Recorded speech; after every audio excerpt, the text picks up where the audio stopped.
Bonjour Quentin. Excusez le retard, on va pouvoir commencer ce webinaire. Alors,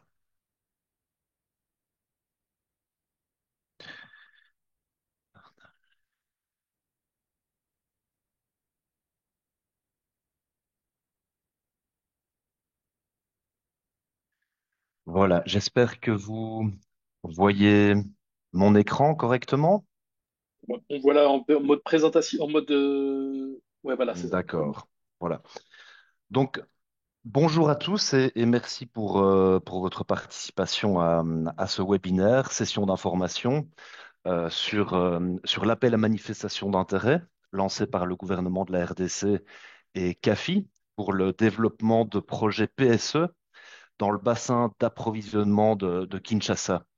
Alors, on a 2 heures de temps devant nous pour discuter évidemment de cet AMI, notamment des critères d'évaluation, mais aussi pour présenter de manière un petit peu plus générale le programme PSE de CAFI dans la région avec les pays partenaires de CAFI ces pays qui se sont réunis donc en janvier de cette année pour discuter des PSE et pour travailler sur une feuille de route pour l'opérationnalisation des PSE comme un outil de mise en œuvre de leur stratégie de développement et un outil d'atteinte de leurs objectifs de biodiversité et de conservation des forêts.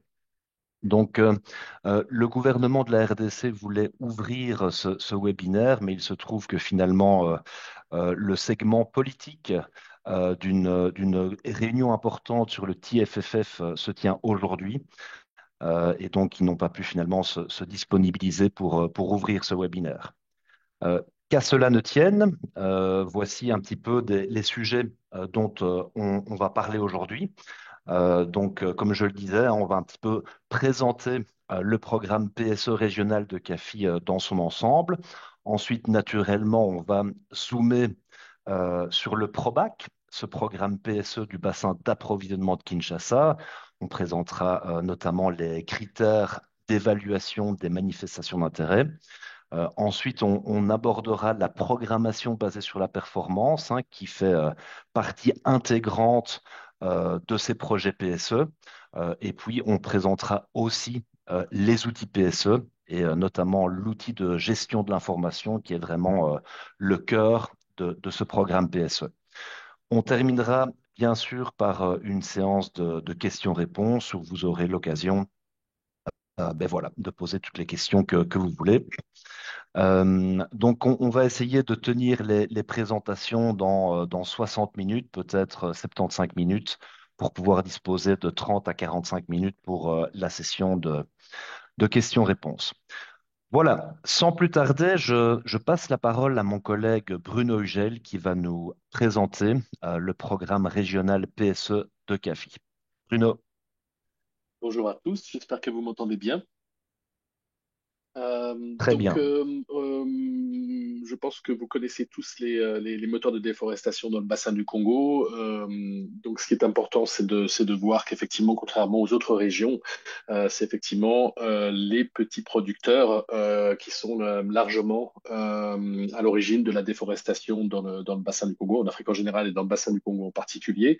Donc au niveau de l'agriculture artisanale, notamment l'agriculture sur brûlis, le bois énergie, la foresterie artisanale. Et ça veut dire qu'effectivement, contrairement à d'autres régions, les besoins ne sont pas nécessairement de se focaliser sur quelques gros acteurs de la déforestation, c'est vraiment le fait de pouvoir appuyer des millions d'acteurs à produire durablement la nourriture, le bois énergie, les bois d'œuvre, donc les moteurs de déforestation. Et ça, effectivement, on ne peut pas utiliser les mêmes recettes pour avoir des résultats différents. On voit que pour arriver à mettre à l'échelle, il faut utiliser de nouvelles manières de faire et notamment beaucoup plus basées sur la performance, plus directe, simple, efficace et transparente. Et ça, c'est vraiment essentiel à l'heure actuelle, plus que toujours avec le contexte international actuel. Euh, et effectivement, on pense que les paiements pour services environnementaux sont à même de répondre à tous ces points-là. Suivant. Donc, important de bien s'entendre sur ce qu'on entend par PSE exactement. Donc là, les paiements pour services environnementaux, on parle ici d'un contrat volontaire. Donc, c'est vraiment un contrat entre deux parties dans lequel on définit un service environnemental.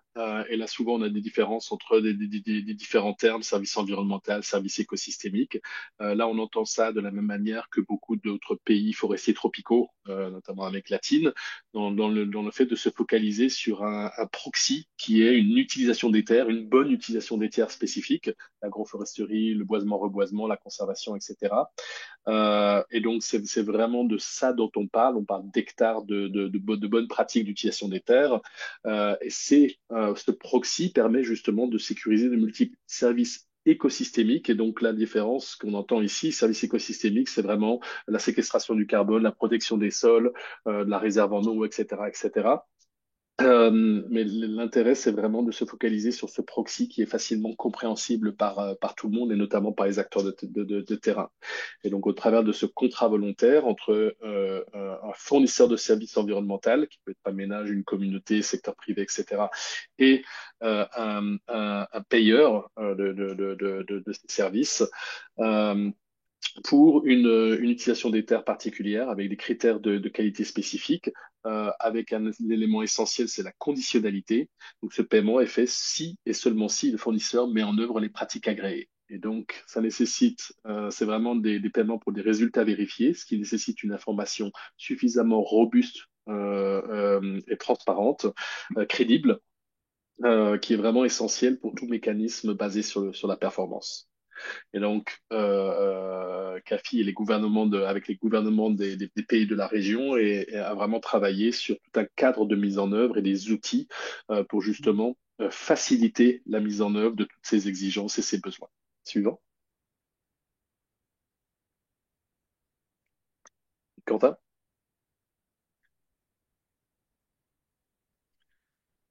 Voilà.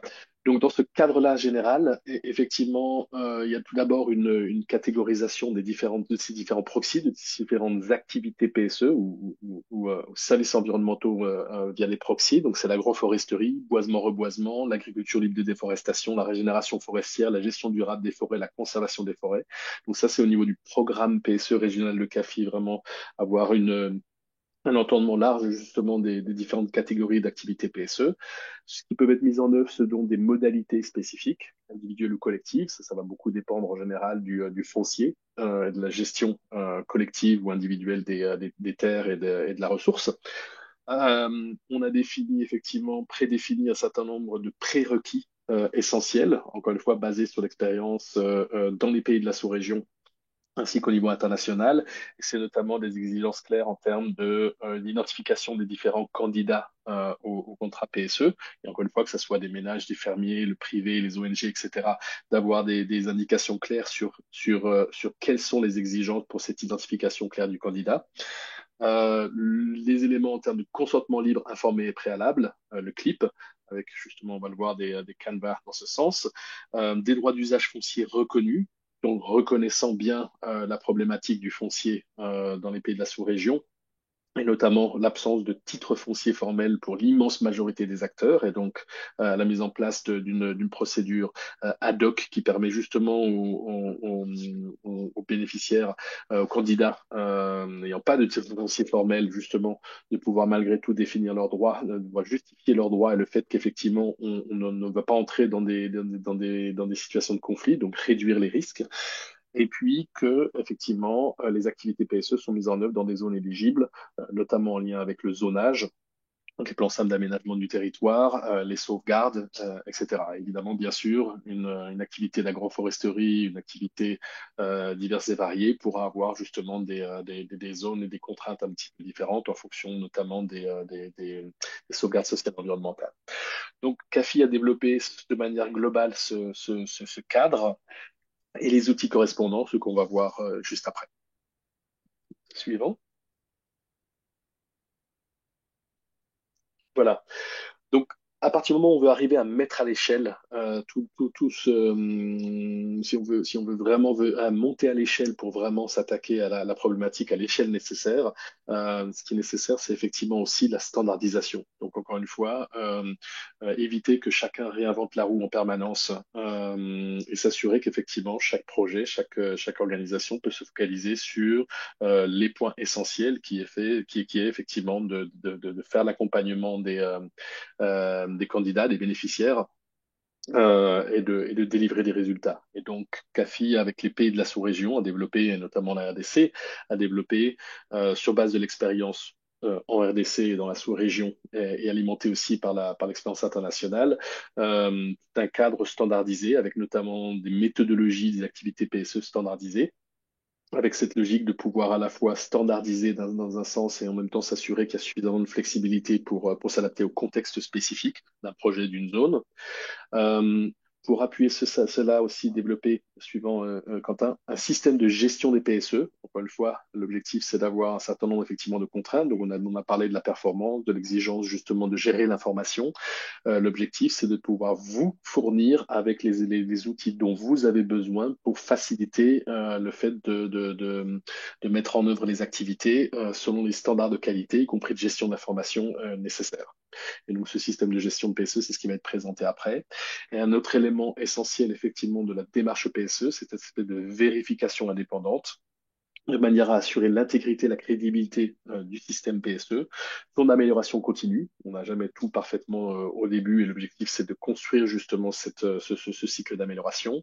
Et encore une fois, cela facilité grâce à la centralisation de l'information PSE et des différentes pièces justificatives correspondantes, qui permet justement de faciliter énormément à la fois l'exercice de rapport, de notification aux autorités, à CAFI et au gouvernement, mais également pour le processus de vérification indépendante qui vous sera présenté par la suite. Suivant. Donc, encore une fois, là, vous avez vu, quand on parle de PSE, au final, on parle d'utilisation des terres, de projets d'utilisation des terres qui sont mis en œuvre, que vous avez tous mis en œuvre de manière très classique dans plein de projets. Donc, quelle est la différence? Quand on parle de PSE, c'est aussi un peu une étiquette, mais qui correspond quand même à à des éléments importants, comme on l'a évoqué. C'est le fait de pouvoir bien définir clairement des prérequis de participation au PSE, encore une fois standardisé. Cet élément basé sur des contrats, avec des contrats qui intègrent des critères de qualité et des conditionalités de paiement explicites. Donc, encore une fois, qu'est-ce qui permet d'accepter ou non un résultat fourni? C'est ça qui est important de bien clarifier.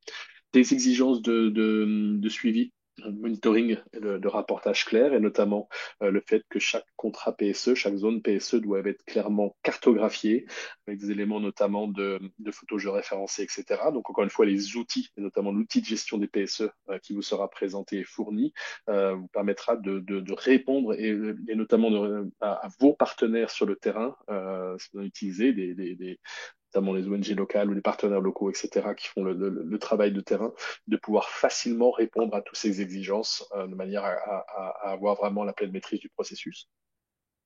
L'exercice de vérification indépendante, comme on vient de l'évoquer, au moins une fois par tranche de financement, et des paiements conditionnels à la performance et transférés via un partenaire financier. Et donc, c'est ça qui différencie un petit peu les projets d'utilisation des terres classiques, le boisement, reboisement ou l'agroforesterie classique, par rapport à cet aspect de PSE en spécifique. Suivant. Pour revenir toujours sur les mêmes idées, l'idée effectivement c'est de pouvoir vraiment simplifier les indicateurs et le cadre de suivi, avec notamment, là on parle toujours systématiquement de nombre d'hectares, respectant des exigences de qualité spécifiques, et notamment quand on parle de tout ce qui est PSE, on va dire de plantation, l'agroforesterie, le boisement, reboisement, les cultures pérennes de déforestation, d'avoir notamment des exigences en termes de densité minimale des arbres, donc encore une fois, un résultat qui est accepté, est-ce que c'est un arbre par hectare, est-ce que c'est 10, est-ce que c'est 100, est-ce que c'est 1000? Ça doit être clair. Des normes sociales et environnementales à respecter. Dans certains cas, ça peut être aussi, et notamment dans les stades préliminaires, l'entretien de coupe-feu pour gérer le risque de feu, l'entretien de la plantation, etc. Quand on regarde les activités de régénération forestière, la possibilité aussi d'avoir justement des éléments légèrement différents, c'est proche, mais notamment le maintien du couvert forestier initial, etc., etc. Pour l'instant, sur la gestion durable des forêts, la conservation des forêts, Nous sommes encore en train de travailler dessus, mais encore une fois, pour l'instant, vous le verrez dans le cadre de cet appel à manifestation d'intérêt, on se focalise sur les PSE de production. Suivant. Et donc toujours dans cette idée de pouvoir vous fournir d'éviter de réinventer la roue et d'être assuré justement cette uniformisation, cette standardisation et pouvoir se focaliser sur le fait de faire fonctionner les choses, de réaliser les résultats, d'accompagner les bénéficiaires sur le terrain. Encore une fois, on a travaillé avec le gouvernement et différents partenaires sur tout un ensemble de canevas à utiliser, que ce soit justement, encore une fois, des exigences claires en termes de quelles pièces justificatives pour l'identification selon le type d'acteur correspondant, les PV de clip, les exigences au niveau du foncier, du zonage, etc. On va fournir aussi des formulaires de candidature qui intègrent toutes les exigences d'information correspondantes, le toolbox que vous allez pouvoir utiliser pour aller collecter l'information sur le terrain, vos partenaires de terrain, tous les éléments de contractualisation avec des contrats standardisés, la possibilité justement de générer ces contrats automatiquement suite à la revue des candidatures, le suivi des PSE, encore une fois aussi par des formulaires de monitoring standardisés et différents éléments, jusqu'aux éléments de paiement et des éléments transversaux. Et donc ça, c'est vraiment le cœur un petit peu du cycle de PSE. Tout ça, encore une fois, centralisé autour de l'outil de gestion PSE qui va venir et appuyer sur la centralisation de l'information, la conservation et l'analyse de toute cette information-là. Et d'autres Canva outils sont en préparation et pourront être fournis par la suite. Suivant. Je crois que nous avons presque terminé.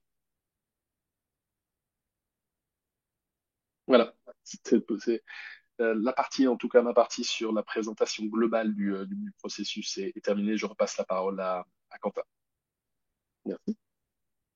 Merci beaucoup, Bruno, pour cet aperçu sur le programme PSE régional de CAFI.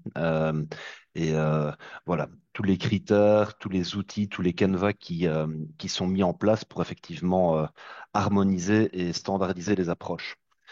Maintenant, on va plonger un petit peu plus dans le contexte spécifique de la RDC et donc dans cet appel à manifestation d'intérêt pour le développement de projets PSE dans le bassin d'approvisionnement de Kinshasa.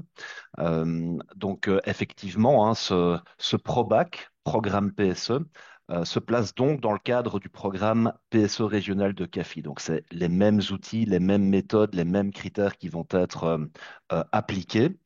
Mais on se place naturellement dans le contexte aussi de la RDC. La RDC qui a adopté hein, sa feuille de route nationale pour le déploiement des PSE. C'était à Kinshasa lors d'une conférence interministérielle. Et cette feuille de route prévoit des projets de démonstration qui sont actuellement en cours dans le Congo central et dans le Maï-Dombé, mais justement pour piloter tous ces outils, toutes ces méthodes, tous ces critères et démontrer que ça marche. Donc, il y a une ambition d'arriver à la COP de Belém pour démontrer finalement l'efficacité de ce système PSE. La feuille de route prévoit également le déploiement des PSE, et c'est dans ce cadre que le PROBAC s'inscrit pour vraiment déployer à une certaine échelle les PSE. Et enfin, la feuille de route prévoit la mobilisation des ressources pour une mise à l'échelle encore plus importante, ainsi que l'institutionnalisation des PSE en RDC. Donc finalement, pour le gouvernement de la RDC, les PSE sont vraiment un moyen de mettre en œuvre différentes initiatives comme le couloir vert, le couloir agroforestier, le PDL 145 territoires, la CDN, etc. Ce qui permet naturellement, éventuellement, de générer des paiements sur les marchés carbone, marché biodiversité, etc. De même qu'avec le TFFF. Et ces paiements pourraient être réinvestis sous forme de PSE. C'est notamment l'ambition du gouvernement avec l'initiative, la facilité TFFF. Le gouvernement envisage effectivement de pouvoir reverser 50% des fonds du TFFF sous forme de PSE. Voilà, donc L'objectif de cette AMI, c'est vraiment de développer un pipeline de projets qui intègre cette nouvelle approche PSE et ces nouveaux outils PSE afin de pouvoir mobiliser des financements. C'est un petit peu le rôle de CAFI en tant que fonds, de pouvoir mobiliser des ressources, mobiliser des financements pour la mise en œuvre de projets sur le terrain. Donc, en créant un pipeline de projets, on souhaite aussi pouvoir mobiliser ces ressources. On souhaite aussi identifier des partenaires, vous, capables de s'engager dans cette dynamique, capables de déployer les PSE sur le terrain et capables donc de s'engager finalement dans ce nouveau mécanisme de financement basé sur la performance, basé sur la vérification indépendante, avec des activités standardisées. Ce qu'on souhaite aussi, c'est pouvoir mesurer à terme et optimiser l'impact des PSE, notamment différentes combinaisons de PSE, que ce soit des PSE de production ou des PSE de conservation, pouvoir tester différentes combinaisons, mesurer l'impact afin voilà, d'optimiser l'approche. Donc pour ce PROBAC, il y a des orientations qui ont été définies. Bon, c'est un premier programme d'une durée de 5 ans avec une enveloppe initiale de 25 millions de dollars. Ce qui est important, c'est la priorisation géographique ou le ciblage des zones d'intervention. Donc, on accorde beaucoup d'importance à la disponibilité des prérequis PSE. Bruno en a parlé. Donc, il s'agit effectivement des plans d'aménagement du territoire, de la structuration des communautés en CFCL ou en CLD. Un autre critère important pour les zones d'intervention, ce sont la proximité avec les marchés et les possibilités d'écouler les productions. Une autre orientation clé, c'est l'engagement des communautés locales, encore une fois sous forme de CLD ou sous forme de CFCL, donc les comités locaux de développement et les concessions forestières des communautés locales. Euh, Vous l'avez compris, dans le cadre de cette première enveloppe, on cible effectivement des PSE de production et donc des modèles agroforestiers principalement. On n'exclut pas les PSE de conservation puisqu'on souhaite tester différentes combinaisons de PSE et on souhaite voilà, créer du pipeline pour pouvoir tester les PSE de production. Mais c'est vrai que dans un premier temps, cette première enveloppe se concentre principalement sur les PSE de production avec des modèles agroforestiers et notamment le modèle de Mampu, maïs, acacia, manioc. Évidemment, une question importante pour investir dans l'utilisation des terres, ben, c'est la gestion des conflits, la sécurisation du foncier, etc. Donc, tous les projets doivent prévoir certaines ressources pour opérationnaliser un mécanisme de gestion des plaintes et des recours. En parallèle, on est en train de réfléchir à la possibilité d'avoir un programme transversal qui pourrait accompagner un petit peu ces questions-là, ces questions de gestion des conflits, puisque comme vous le savez, il y a des conflits assez importants pour l'instant ben, dans le Grand Bandundu avec des coupeurs de route et autres attaques armées. Donc c'est évidemment un aspect important. Une autre orientation, ben, c'est la durabilité économique, ce qu'on appelle la stratégie de sortie. Donc ici, c'est important dès le départ de pouvoir impliquer le secteur privé, notamment pour l'écoulement des productions. Donc travailler avec les communautés pour produire et avoir, si possible, des arrangements un petit peu prédéfinis pour s'assurer que ces productions soient achetées par des opérateurs privés qui peuvent ensuite les mettre sur le marché. Et une autre orientation, mon collègue Bruno Guy en parlera après, mais c'est évidemment les paiements basés sur la performance. C'est cette nouvelle approche de financement avec la vérification indépendante et les décaissements successifs. Donc avec un premier financement, un financement initial pour finalement mettre en route le projet, lancer le système de performance, avoir une vérification indépendante et travailler avec des tranches de financement successives. Donc c'est vrai qu'il y a évidemment une première durée de 5 ans, il y a une première enveloppe de 25 millions, mais si on mobilise des financements et s'il y a des résultats, on peut tout à fait imaginer étendre ce programme sur base des résultats vérifiés. Voilà, donc naturellement, comme dans tout AMI, il y a des critères d'éligibilité, des critères d'évaluation. Donc, selon le cadre légal de CAFI, les entités éligibles, ce sont les agences du système des Nations Unies, la Banque mondiale, et puis ce qu'on appelle les NONU, donc les agences qui ne font pas partie du système des Nations Unies, que sont les agences de coopération internationale, les ONG internationales et les instituts de recherche internationaux. Ces agences qui ne font pas partie du système onusien doivent être accréditées. Ceci dit, nous encourageons toutes les soumissions, donc notamment les soumissions d'ONG ou d'autres agences non onusiennes qui ne sont pas accréditées. Et dans la mesure de l'intérêt, le processus d'accréditation devra être lancé. Euh, En ce qui concerne l'évaluation technique des soumissions d'intérêt, il y a 7 critères et sous-critères, dont certains sont éliminatoires. Et ce sont 7 critères qui sont finalement assez standards pour le programme PSE régional de CAFI. Alors naturellement, nous avons adapté la pondération de ces critères dans le cadre spécifique du PROBAC et dans le cadre du bassin d'approvisionnement de Kinshasa, mais ce sont 7 critères qui se retrouveront dans le cadre d'éventuels futurs appels à manifestation d'intérêt au niveau de la région. Ces 7 critères, ce sont la zone d'intervention, la stratégie d'intervention, la capacité des agences à assumer le risque de performance, la capacité de financement direct, transparent et efficient, transférer les ressources via des PSE vers les bénéficiaires, la capacité de gestion de l'information, évidemment en utilisant l'outil de gestion de l'information de CAFI, les capacités opérationnelles des agences sur le terrain. Donc, c'est vrai que idéalement, les agences doivent déjà être opérationnelles dans cette zone d'intervention, ce qui leur permet de connaître le terrain, de connaître les acteurs, de connaître les communautés. Et puis, un dernier critère, ben, c'est cette intégration des projets dans les chaînes de valeur pour finalement la stratégie de sortie, la pérennisation des investissements. Voilà, alors il y a une petite grille hein, pour l'évaluation des soumissions. Donc, la cote totale est sur 100. Comme je le disais, il y a des sous-critères qui sont éliminatoires. Donc, si un sous-critère est négatif, ben, la manifestation est éliminée. Et puis voilà, il y a une petite échelle de cotation assez classique que vous pouvez trouver dans l'AMI. Voilà, donc ici, c'est finalement la grille d'évaluation qui est naturellement détaillée dans l'AMI. Donc, il y a ces 7 critères d'évaluation avec toute une série de sous-critères.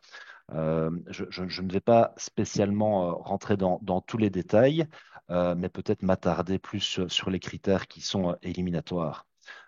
Donc voilà, on a la zone d'intervention proposée hein, qui doit être dans le bassin de Kinshasa, à une distance raisonnable de Kinshasa, à proximité des infrastructures pour l'écoulement des chaînes de valeur, que ce soit les routes ou les rivières. Euh, les zones d'investissement, donc les zones de plantation finalement, doivent être concentrées idéalement pour essayer d'avoir des économies d'échelle. Et puis un autre critère, c'est effectivement les prérequis PSE, donc l'existence de plans d'aménagement du territoire, l'existence de plans de zonage, et puis la structuration des communautés sous forme de CLD ou sous forme de CFCL. Donc ça, ce sont les principaux sous-critères qui vont orienter ce premier critère relatif à la zone d'intervention. Ensuite, il y a la stratégie d'intervention, donc finalement la conformité des propositions avec les orientations que j'ai mentionnées juste avant. Euh, voilà, il y a aussi la structure du budget hein, qui doit être conforme évidemment à la politique de CAFI sur la budgétisation des projets que vous connaissez peut-être. Euh, le troisième critère, c'est donc la capacité à assumer le risque de performance. Donc ici, c'est vrai que dans l'AMI, on précise que déduction faite des coûts de gestion, euh, 70% des investissements doivent être orientés sur le terrain.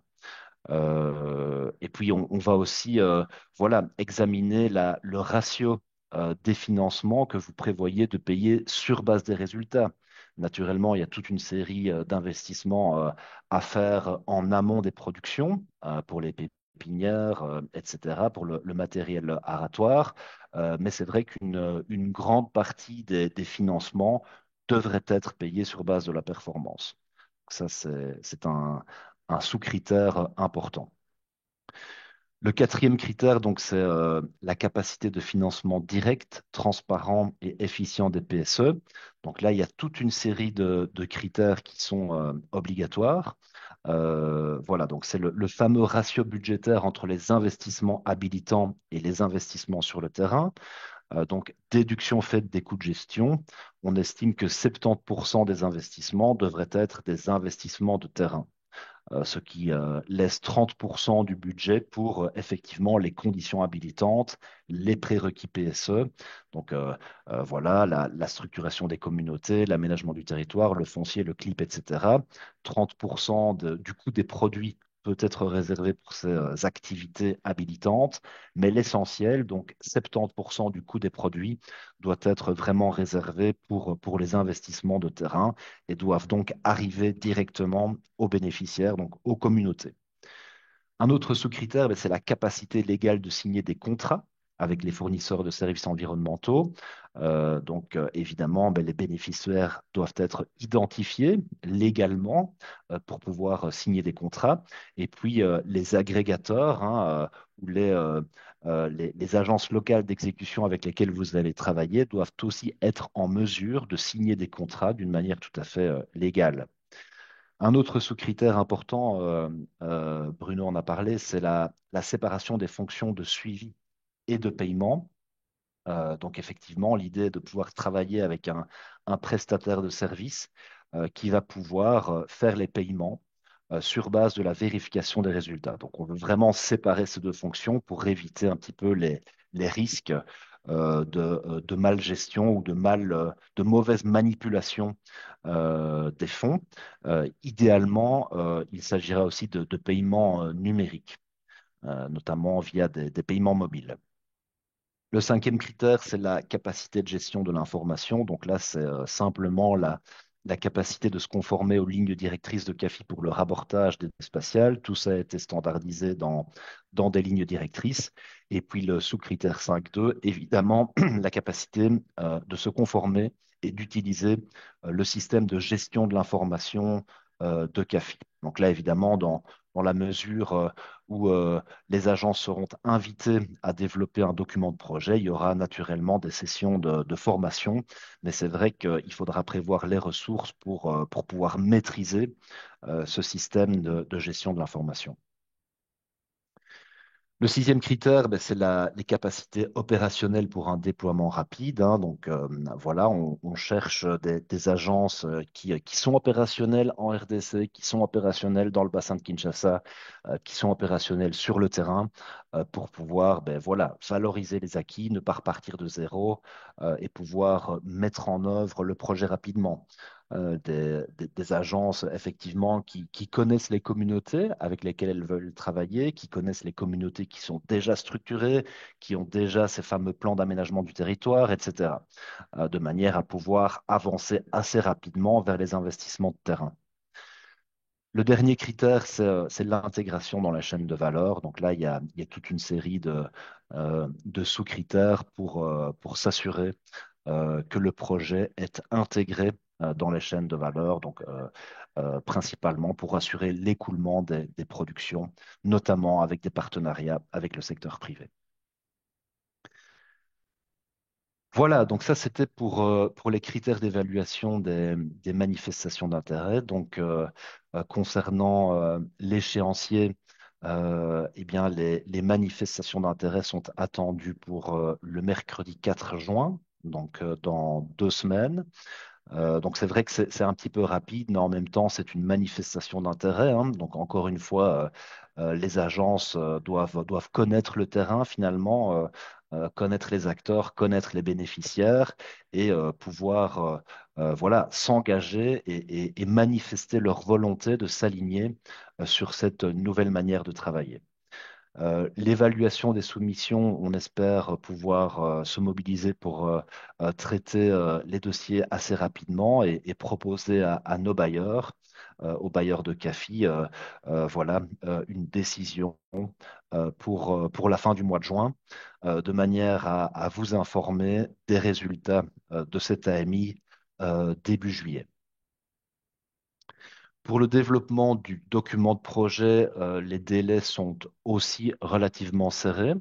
Mais encore une fois, hein, on cherche des agences qui connaissent le terrain.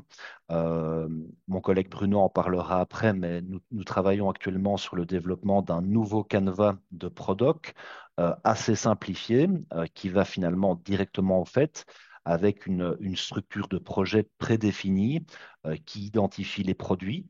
Finalement, les produits, ben, ce sont les conditions habilitantes et les 6 activités PSE, donc c'est finalement assez simple et on essaye d'éviter au maximum voilà, les sections de Prodoc qui sont moins opérationnelles. Donc voilà, c'est un canevas assez simplifié qui devrait permettre aux agences qui sont déjà actives sur le terrain et qui connaissent les zones d'intervention de pouvoir ben, réfléchir finalement aux cibles et au budget sur base de ce canevas de Prodoc déjà bien pré-rempli, déjà bien prédéfini. Raison pour laquelle on propose donc un délai de soumission des prodocs le 30 août, de manière évidemment à ce qu'on puisse, nous, de notre côté, ben, réaliser les évaluations indépendantes, soumettre les dossiers au conseil d'administration de CAFI et bien sûr au gouvernement de la RDC qui doit soumettre sa non-objection à chaque étape du processus d'instruction. Et notre objectif, c'est de pouvoir finalement signer ces prodocs lors de la COP 30 de Belém et aussi éventuellement pouvoir présenter le pipeline de projets qu'on souhaiterait pouvoir mettre en œuvre sous réserve de mobilisation de financement. Donc voilà un petit peu notre agenda pour cet AMI et pour le développement du Prodoc. Voilà, je vais maintenant passer la parole à mon collègue Bruno Guay, qui va nous parler plus spécifiquement ben, voilà, de cette nouvelle approche de CAFI sur la programmation basée sur la performance, qui implique donc la vérification indépendante, le décaissement des tranches de financement, et puis voilà, ce nouveau canevas de Prodoc qui rassemble un petit peu toutes ces informations et qui sera évidemment le contrat qui sera passé entre CAFI et les agences. À toi, Bruno. Oui, bonjour. Vous pouvez me permettre de partager l'écran, s'il vous plaît, ou je pense qu'il faut juste enlever la présentation. Oui, d'accord, parfait. Bonjour à tous. Vous pouvez voir la présentation. Oui, D'accord. Donc, rapidement, pour la programmation sur base de la performance, donc, nous avons une série de politiques qui sont en vigueur et sont applicables à ce projet, donc sur la budgétisation. Ceux qui travaillent déjà à CAFI sont familiers avec ça. On a aussi des lignes directrices pour le suivi, et l'évaluation et l'apprentissage. On a aussi une décision sur la vérification indépendante. Donc, les particularités du projet, des projets PSE, c'est que, alors, on établit un net favorise les investissements sur le terrain à travers les PSE, donc l'appui direct aux fermiers par rapport aux autres types d'activités. Évidemment, il y aura d'autres types d'activités dans les projets puisqu'il y a des activités habilitantes qui sont nécessaires et il y a évidemment de l'encadrement. On essaie d'avoir une transparence la plus totale sur le coût des activités PSE à mettre en œuvre sur le terrain de façon standardisée entre les agences de façon à pouvoir établir les montants des paiements pour services environnementaux. Et donc, on essaie de s'assurer que les budgets sont sous-tendus par des analyses robustes et standards pour tout notre portfolio. On essaie de favoriser le déboursement sur base de la performance. Donc, minimiser les premiers déboursements sous forme de dons et maximiser les déboursements qui seront faits sur base d'une vérification indépendante. Et ensuite, on introduit des canevas de product, un canevas de product qui est où, disons, la plupart des éléments sont déjà préfixés à l'avance. Et ce qu'on demande à l'organisme de mise en œuvre, c'est d'établir ses objectifs. au sein de ce cadre-là. Donc d'abord, en termes du ratio budgétaire, bon, on note, on aimerait ça que dans les projets, ça a déjà été mentionné, la plupart de l'argent est vers les fermiers et les communautés sous forme d'appui direct et on aimerait un suivi digital lorsque possible de cet appui, donc soit à travers des bons d'achat électroniques ou des paiements mobiles. En termes du coût des activités PSE, alors ça c'est très important. Euh, on note dans notre programmation que les coûts varient grandement d'un projet à l'autre. Donc, on demande au projet, ça fera partie du canevas de Product, de présenter les coûts en distinguant les coûts fixes en termes de terre, infrastructure, équipement personnel, les coûts variables en termes de semences, engrais, travail, électricité et autres, carburant et ensuite de calculer pour chacune des activités PSE choisies le coût par hectare et de normaliser cette information donc pour avoir des coûts annualisés, ce qui va nous permettre de comparer les projets. Ici, vous avez une fourchette des coûts des activités sur base de notre expérience en RDC. Évidemment, l'idée ici, c'est pas de fixer les coûts, donc des PSE pour chaque projet. Donc, ce n'est pas l'idée, mais c'est de dire qu'on a quand même déjà certains référents en termes de coûts. On veut juste que vous fassiez une présentation détaillée de vos coûts réels. On peut diverger. Donc, il y a des divergences qui seront observées nécessairement selon la zone géographique où on travaille, le climat, le type de culture, l'échelle d'opération, et voilà. Donc, il y a plein de raisons pour lesquelles vous pouvez avoir des coûts qui divergent, mais on s'attend à ce qu'il y ait une présentation normalisée des coûts. Donc, en distinguant clairement les coûts fixes, les coûts variables et qu'on ait vraiment un estimé de votre part de quel est votre coût par hectare normalisé par année, puisque les activités n'ont pas toutes la même longueur. Il y a des activités qui s'échelonnent sur 12 ans, d'autres sur 7 ans, d'autres sur 3 ans. Donc, ce sera à prendre en compte. Ensuite, l'idée, c'est évidemment de minimiser ce qui est déboursé vers l'organisme de mise en œuvre et disons, au départ, à travers un premier déboursement de CAFI, de maximiser ce qui est déboursé sur base de la performance, sur base d'une vérification indépendante. Ah, il y a plusieurs façons de faire ça. Donc, encore là, l'idée, c'est d'avoir de votre part une proposition qui est la plus attrayante pour nous, c'est-à-dire euh, où est-ce que le premier déboursement est le pourcentage le plus faible du budget total. Donc, ça, c'est simplement un critère de sélection. Plus vous êtes prêt à prendre le risque associé à la performance, plus votre proposition est attrayante pour CAFI. Euh, Évidemment, on est conscient que ce ne sera pas toujours possible. Donc, voilà, et en plus, on est conscient aussi que c'est un programme ici c'est la première fois qu'on met en œuvre les PSE, donc il y a un certain élément à travers notre outil, à travers toute notre combinaison d'outils, donc et dans un pays où est-ce que les risques sont assez importants, donc évidemment, on vous demande pas de préfinancer, mais c'est le concept ici. Euh, d'un financement, c'est un des critères d'éligibilité auquel Quentin fait référence. Finalement, ben, l'utilisation du product. Alors, nous allons avoir un product avec une quantité importante d'éléments qui sont fixes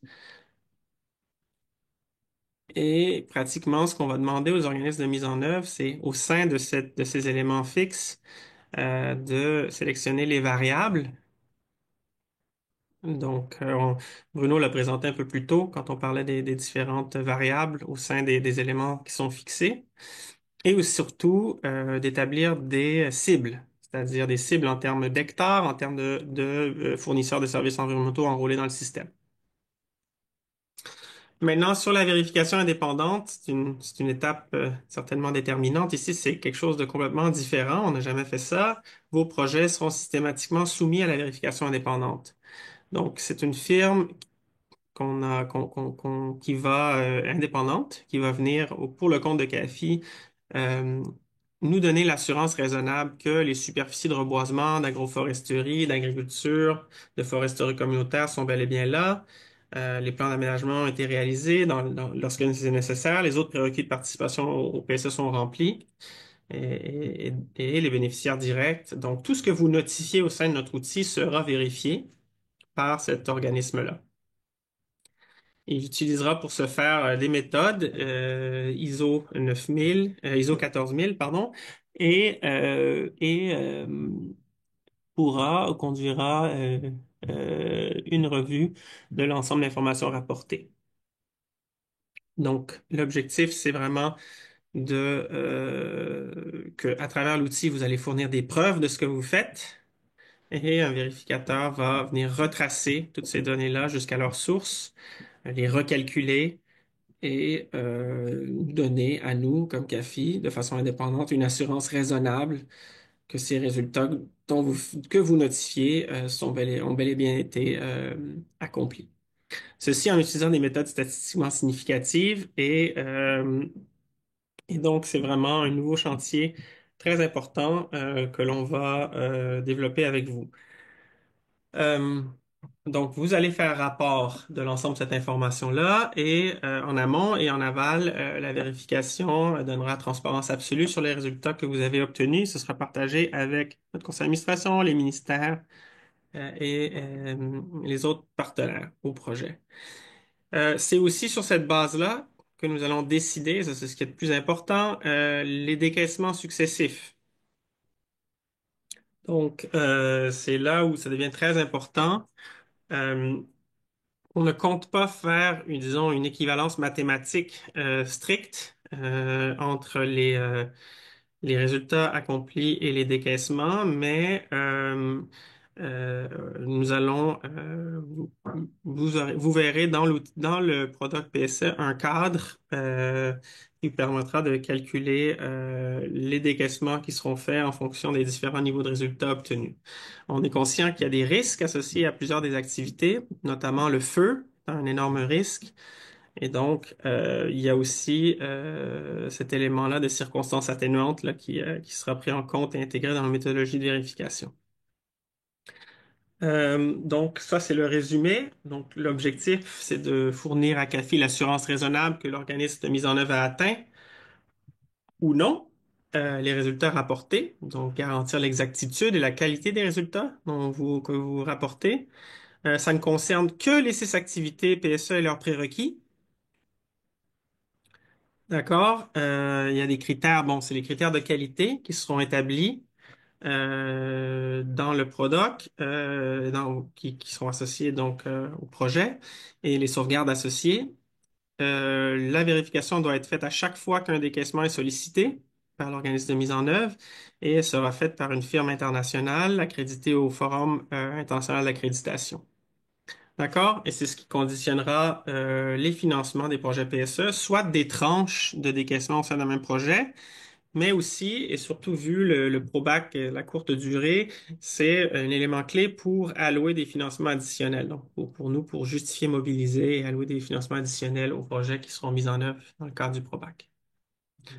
Donc, voilà. Merci beaucoup, Bruno. Très utile. Alors, je vais repartager mon écran euh, pour continuer ce webinaire avec la présentation des outils et plus particulièrement l'outil de gestion du processus PSE qui est effectivement le pilier de tout ce programme PSE. Et là, je vais passer la parole à mon collègue Thierry. Alors malheureusement, Thierry n'a pas réussi à se connecter. Il y a un petit problème avec son compte, donc je vais m'en occuper pour lui. OK. Vous êtes encore avec moi. Euh, donc, encore une fois, comme évoqué précédemment, l'idée au niveau des programmes PSE, c'est effectivement que on ajoute par rapport à des projets classiques un certain nombre d'obligations. Notamment encore une fois basées sur toute l'expérience, sur le portefeuille, sur les bonnes pratiques internationales, etc. Mais l'idée n'est pas simplement d'avoir plus de contraintes, c'est aussi de vous fournir les outils qui vous permettent de répondre facilement, et même beaucoup plus facilement qu'à l'heure actuelle, à toutes ces obligations et et de vous donner les outils qui vont vous permettre à vous et à vos partenaires de vraiment avoir une pleine maîtrise du processus et de l'information depuis depuis le terrain jusque au niveau du bureau national, international, etc. Et donc l'objectif, c'est avec ces outils de gestion, donc tout ce qu'on avait vu en termes de canevas standardisé, etc., mais aussi au niveau de cet outil de gestion du processus PSE, de vous permettre d'avoir plus de résultats plus vite et en démontrant la qualité et la transparence. L'idée dans le développement de cet outil, ça a été vraiment d'assurer la simplicité d'utilisation. L'objectif, c'est de vraiment pouvoir mettre à disposition ces outils aux acteurs de terrain, aux gens qui mettent en œuvre concrètement, que ce soit qui collectent l'information sur le terrain ou qui la gèrent, ou qui analysent et qui gèrent par la suite, avec l'idée qu'on ne peut pas se permettre d'avoir un outil où il y a besoin d'avoir un doctorat en SIG ou en autre chose pour pouvoir l'utiliser. L'idée, c'est vraiment de rendre un processus de gestion d'information qui est relativement complexe et qu'on voit qui pose beaucoup de tracas à beaucoup d'organisations, beaucoup de projets. Tout le monde nous le rapporte. L'idée, c'est de s'assurer que cette complexité est gérée en arrière-fond grâce à des outils qui, eux, sont très simples. Et notamment de pouvoir justement s'assurer que vous mettez en charge maximum vos partenaires sur le terrain. Et donc ça, c'est basé non pas sur la situation à Genève ou à New York ou ailleurs, mais vraiment sur l'expérience de terrain, et notamment de l'expérience de terrain dans le bassin du Congo et en RDC notamment. Et donc l'idée de cet outil, c'est non seulement d'être un système d'information, donc un système de gestion, de collecte et de gestion de l'information, de centralisation de l'information, d'appui à l'analyse de l'information. L'idée, c'est de pouvoir vous aider en termes c'est aussi un outil d'aide à la décision pour avoir des décisions informées et bien tracées, et notamment de pouvoir avoir un certain nombre d'analyses automatiques et d'alertes automatiques pour votre décision, mais encore une fois, attirer l'attention sur des problèmes potentiels. Un exemple, c'est par exemple si une activité PSE, on va dire par exemple l'agroforesterie est proposée, donc une candidature est proposée dans une aire protégée, comme l'agroforesterie, ou que la candidature avait été autorisée en dehors de l'aire protégée, mais que le résultat présenté se trouve dans l'aire protégée, c'est des cas qui sont déjà arrivés, qui est une alerte automatique pour dire attention, non, on ne peut pas avancer sur cette candidature ou sur ce paiement. Il faut une procédure de remédiation à ce niveau-là. Et donc encore une fois, l'idée c'est de pouvoir vous alerter de manière à ce que vous puissiez prendre une décision informée. Et encore une fois, des fois le système ne peut pas tout voir à l'extérieur. C'est vraiment l'idée de pouvoir justement correspondre aux réalités de terrain et donc vous donner la possibilité de décider et de justifier cette décision de manière transparente. Et donc, encore une fois, ce système, c'est vraiment l'idée de pouvoir tracer l'information depuis le terrain jusqu'au niveau du rapportage au niveau national et international, et assurer la redevabilité sur toute la chaîne d'acteurs qui a contribué à cette information et vérifier la qualité de cette information. Et l'idée, encore une fois, c'est, encore une fois, en termes de gestion de l'information, de vous aider à faire des rapports de qualité en vous économisant énormément de temps. Encore une fois, tout ce qui peut être automatisé doit être automatisé de manière à ce que vous ayez plus de temps pour vous concentrer sur ce qui ne peut pas être automatisé, et notamment tout ce qui est accompagnement des acteurs de terrain. Mais là, l'idée, c'était d'aller au-delà d'un simple système d'information ou de rapportage, de choses comme ça. C'est aussi un système de gestion et notamment de gestion d'équipe. Encore une fois, sur tout le processus PSE, depuis les candidatures jusqu'au paiement et depuis le terrain jusqu'au niveau national et international. Suivant, juste pour illustrer ça. Donc, comment est-ce que cet outil est constitué? Quelque chose d'assez simple au final, une base de données centralisée qui permet effectivement le stockage et la gestion des accès, de l'accès à l'information et la sécurité de l'information, de manière à s'assurer qu'effectivement, si un ordinateur casse, un bureau brûle, etc., toutes les données soient de toute manière bien sécurisées, bien rassemblées. Cette base de données est alimentée par un système de collecte mobile des données, donc Kobo Toolbox, qui est déjà utilisé par beaucoup d'acteurs sur le terrain en RDC, notamment certains d'entre vous, et qui doit permettre justement de collecter toute l'information du terrain à la base en utilisant des formulaires justement qu'on va vous fournir à la fois pour les candidatures et pour le monitoring des données qui répond à toutes les exigences et qui permet facilement de récupérer à la fois l'information spatiale, les données, les photos géoréférencées, etc., y compris quand on n'a pas accès à l'Internet. de manière à ce que ça puisse être synchronisé et fourni à la base de données dès que les gens ont accès à nouveau à Internet.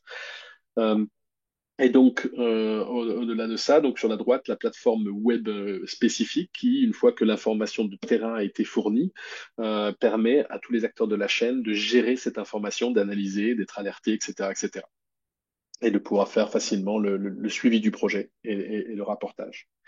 Donc ça, on s'est focalisé pour l'instant sur cette composante-là. C'était vraiment ce qu'on considère le principal chaînon manquant. Euh, avec justement l'information de terrain et la gestion de cette information de terrain. Et on est en train de travailler en ce moment suite Quentin, voilà, sur deux modules complémentaires. Un qui est le module de paiement mobile, qui doit permettre justement, une fois que toute la chaîne d'information a permis de justifier la réalité du résultat, le fait de pouvoir faire automatiquement un paiement mobile partout où cela est possible, sachant que ce ne sera pas forcément encore pour l'instant possible partout. Olivier, ta vidéo est ouverte, s'il te plaît. Et donc ces paiements mobiles, que ça soit sous forme de cash numérique ou de coupons numériques qui peuvent être utilisés ensuite auprès de partenaires dédiés, spécifiques. Euh, donc ça, c'est le premier module sur lequel on est en train de commencer à travailler et donc on veut une première version d'ici Belém, donc d'ici la fin de l'année. Et également un module en termes de plateforme de télédétection qui permet justement d'avoir juste les informations nécessaires pour vous. Encore une fois, pas besoin de doctorat en télédétection ou en 6G, de pouvoir donner facilement accès aux statistiques du couvert forestier, aux alertes de déforestation dans les zones d'intérêt spécifiques. Euh, et aussi le monitoring justement d'utilisation des terres et notamment des plantations, des résultats qui sont rapportés. Et donc ça, tout, je dirais, self-content, comme on dit, donc tout au sein d'un même outil qui permet justement de faciliter la gestion et encore une fois, gérer la complexité du processus de manière très simple. Suivant.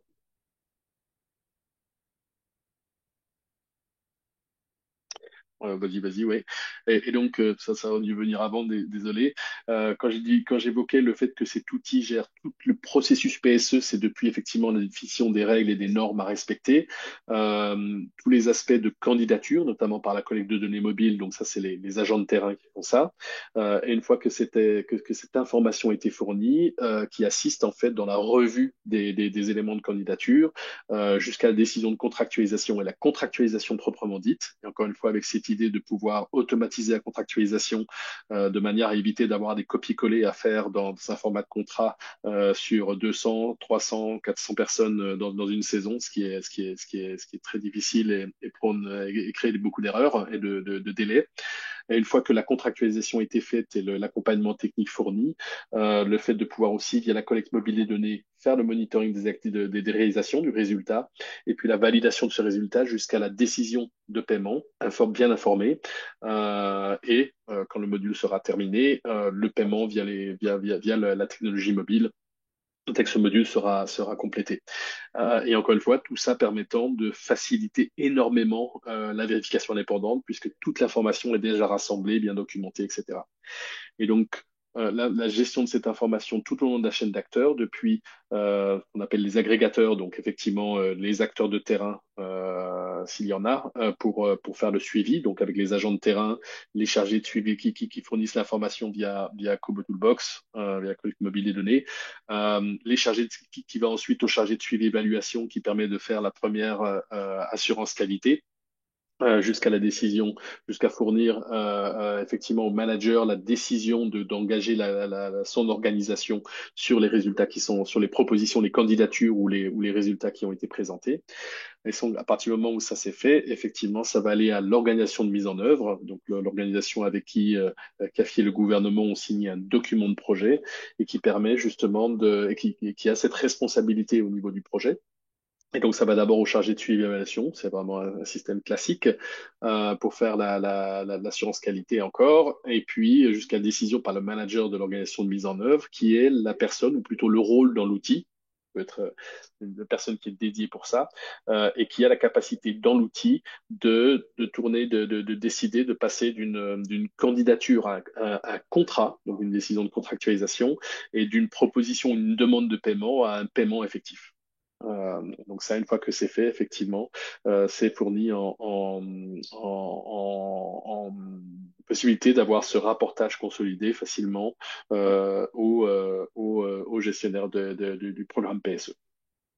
Euh, donc voilà, c'était l'idée de pouvoir justement avec cet outil-là gérer toute cette complexité, toute cette chaîne d'acteurs de manière très simple et efficace. Voilà. Donc, je pense que ça doit être la dernière slide et je vais vous présenter maintenant rapidement l'outil proprement dit. Donc en live hein, sur les choses. Reviens dessus, pardon, très rapidement, Quentin, sur la dernière slide. Donc là, effectivement, il y a des logins différents avec des rôles différents dans la chaîne d'information. Et donc là, ce que je vais vous montrer, c'est le fait d'être logué en tant que en fait, je vais pouvoir éventuellement reprendre ça de toute façon sur mon écran, mais d'être logué en tant que manager de l'organisation de mise en œuvre. Donc, encore une fois, l'acteur qui, dans l'outil, au niveau du projet, a le plus de capacité, le plus de responsabilité, mais et du coup, le plus de capacité dans le système proprement dit. D'accord, c'est bon. Je vais partager mon écran pour passer sur l'outil proprement dit.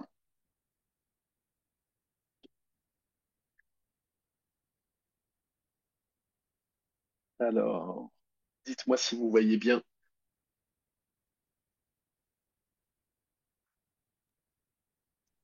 Non, moi je ne vois pas encore ton. Oui, voilà, c'est là, c'est bon. Voilà. Donc là, on est directement logué dans l'outil. Encore une fois, chacun a un rôle et est inséré dans un projet avec un rôle spécifique, etc. Et accès à l'information, uniquement l'information qui est pertinente pour cette organisation et ce projet spécifique. Donc encore une fois, un cloisonnement de l'information essentiel. Donc vous avez différents modules avec notamment une page d'accueil qui permet d'avoir le nom de la personne. Ici, on a mis effectivement un titre pour simplifier effectivement la compréhension. Mais effectivement, ce sera important d'avoir non pas dans l'outil, non pas des fonctions génériques, mais des personnes spécifiques, des raisons de traçabilité et de redevabilité. Mais là, j'ai mis on a utilisé au lieu du nom un titre, une fonction spécifique, avec justement une capacité de savoir qu'est-ce qui a besoin d'être traité spécifiquement dans le système. Donc, quel est mon rôle, quel est mon travail à faire à ce stade spécifique, avec notamment les éventuelles candidatures sur lesquelles je dois statuer et les éventuelles données de monitoring qui sont arrivées à mon niveau dans ma chaîne de traitement de l'information. Euh, il y a toute une partie sur l'administration avec notamment les informations sur les activités PSE proprement dites qui sont bien définies. Par exemple, une exemple d'agroforesterie avec des petits paysans sur un modèle, par exemple, Acacia Manioc ou autre, où on a défini ensemble à l'avance un certain nombre de contraintes minimum maximum en termes de superficie. Par exemple, là, on est dans des petits paysans le fait de ne pas avoir d'avoir des contrats de minimum 1,5 hectare et de maximum 5 hectares. Et par exemple 10 hectares maximum pour un même acteur sur plusieurs saisons. Ça, c'est juste un exemple, hein. Évidemment, si on parle d'un acteur privé plus conséquent ou de fermier avec un peu plus de capacité, ça pourrait être justement des conditions différentes avec des contraintes et des possibilités différentes. Un certain nombre d'éléments sur les éléments agronomiques, donc quelles sont les essences forestières, agricoles, etc., sur lesquels qui sont autorisés, des contraintes agronomiques en termes d'espacement, etc., etc., donc par rapport au protocole, tout un certain nombre d'éléments sur les standards socio-environnementaux. Encore une fois, ça, on va le définir ensemble dans le système. Les documents nécessaires pour soutenir les candidatures, c'est les éléments qu'on avait évoqués précédemment. Et puis tous les éléments sur les critères clés de paiement. Pardon, j'ai mis en anglais, mais bien sûr, ça existe en français également. Euh, et donc, les critères clés de paiement et les différentes tranches, donc la manière dont les paiements sont effectués. Encore une fois, ça c'est vraiment juste un exemple, mais notamment un élément important, c'est quels sont les critères clés qui sont repris dans ce que j'avais présenté tout à l'heure, et notamment la densité minimale d'arbres, l'entretien des champs, du coupe-feu, les normes sociales et environnementales, etc., etc., en sachant qu'effectivement, après, ces conditions de base peuvent changer éventuellement en disant, bon ben voilà, quand la plantation est déjà plus avancée, peut-être que la gestion des feux et de la plantation elle-même moins importante. Et ce qui est important, c'est surtout les aspects socio-environnementaux et le fait de garder une densité d'arbres minimale, etc.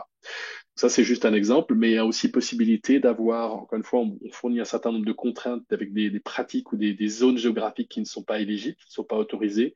L'idée, c'est de pouvoir s'entendre aussi sur un certain nombre de bonus éventuels. Donc, on a fait une liste préliminaire qui pourra évoluer dans l'avenir, hein, mais là, qu'on peut décider d'activer ou pas. C'est juste un exemple encore, mais le fait, par exemple, de décider si un contrat signé par une femme pourrait donner le fait d'avoir une fois, donc à la signature du contrat notamment, accès à un bonus de 10 dollars supplémentaires une fois dans le contrat. Alors que par exemple, si on utilise dans le cadre d'utilisation d'essence endogène, le fait de pouvoir avoir un bonus, par exemple, à chaque tranche de financement et un bonus de X dollars par hectare et non pas simplement par contrat. Donc voilà, ça c'est juste pour donner un exemple, mais encore une fois avec l'idée de dire il peut y avoir un tarif de base, mais avec l'idée de pouvoir avoir des petits bonus complémentaires pour des bonnes pratiques qu'on veut pouvoir encourager. Donc ça, c'est au niveau de l'activité PSE. Avec justement le fait de pouvoir cadrer un petit peu les choses. La gestion des utilisateurs, donc effectivement, l'idée c'est de pouvoir vous fournir, de pouvoir fournir votre manager, on va dire, avec un login dans le système et de pas nous avoir à gérer votre équipe, mais que ce manager puisse ensuite constituer l'équipe du projet avec le fait de pouvoir définir des nouveaux logins pour des agents de suivi évaluation, des terrains en définissant qui fait quoi, quel est le rôle dans le système, avec cette obligation du coup de bien gérer cette base de données d'utilisateurs de manière à ce que si quelqu'un quitte le projet, que vous assuriez qu'effectivement il ne reste pas intégré dans le système et donc avec l'accès aux données les organisations, donc ça c'est nous qui définissons au niveau de CAFI avec vous.